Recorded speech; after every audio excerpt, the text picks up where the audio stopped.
অস্ট্রেলিয়ার বিপক্ষে ম্যাচটা জিতে এবার যেন বিপাকেই পড়েছে আর্জেন্টিনা, কারণ নকআউট পর্বে এবার ওদের প্রতিপক্ষ হতে যাচ্ছে শক্তিশালী স্পেন। ব্রাজিলিয়ান কোচ কার্লো আনচেলত্তির ভাষ্যমতে এখানেই বিশ্বকাপের যাত্রা শেষ হতে যাচ্ছে সবশেষ বিশ্ব চ্যাম্পিয়ন মেসি মার্টিনেজদের আর্জেন্টিনার, যেখানে বিশ্বকাপের গ্রুপ পর্বে তুলনামূলক বেশ সহজ গ্রুপেই পড়েছে আলবিসেলেস্তারা। অন্যদিকে সবশেষ কাতার বিশ্বকাপ জয়ের পর কোনো শক্তিশালী প্রতিপক্ষের বিপক্ষে লড়াই করা তো দূরের কথা, ওরা ইউরোপের কোনো দলের বিপক্ষেই মাঠে নামেনি। এছাড়াও নিজেদের শক্তিমত্তা ঝালিয়ে নিতে যে একটিমাত্র খেলা হাতে নিয়েই এগিয়েছিলেন লিওনেল স্কালোনি, দিন শেষে সেই ফিনালিসিমাও বাতিল হয়েছে মধ্যপ্রাচ্যের সংঘাতের কারণে।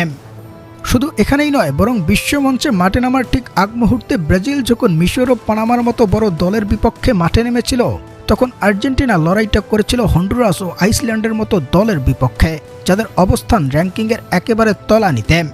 হরহামেশাই এইসব দুর্বল প্রতিপক্ষের সাথে ম্যাচ খেলে যাওয়া আর্জেন্টিনা দলকে নিয়ে তাই কয়েকদিন আগে কার্লো আনচেলত্তি জানিয়েছিলেন, মেসি মার্টিনেজদের বর্তমান অবস্থা হাই ইন্টেন্সিটি ম্যাচ খেলার মতো না, বড় প্রতিপক্ষের বিপক্ষে সহজে দাঁড়াতে হিমশিম খাবে ওরা। এদিকে সমীকরণটা বলছে নকআউট পর্বেই মুখোমুখি দেখাটা হয়ে যাবে শক্তিশালী স্পেন ও আর্জেন্টিনার মধ্যে, যেখানে বর্তমানে দুই ম্যাচের দুটাতে জিতে যে গ্রুপের তালিকার শীর্ষে আর্জেন্টিনা, পরের ম্যাচ ওদের জর্ডানের বিপক্ষে, আর সেখানে জিতে গ্রুপের চ্যাম্পিয়ন অনায়াসে হয়ে যাবে আলবিসেলেস্তারা। অন্যদিকে নকআউটে এইচ গ্রুপের সাথে হবে মেসিদের যে গ্রুপের লড়াই, সেখানকার দ্বিতীয় স্থানে থাকা দলকে প্রতিপক্ষ হিসেবে পাবে ওরা। এদিকে এইচ গ্রুপের 1 নম্বরে স্পেন আর 2 নম্বরে অবস্থান উরুগুয়ের।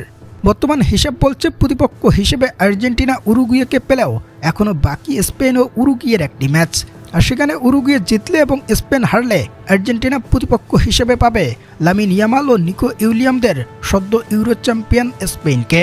এবং শেষ পর্যন্ত যদি সেটাই হয়, তবে এখানেই থমকে দাঁড়াবে হয়তো আর্জেন্টিনার এবারের বিশ্বকাপের যাত্রা।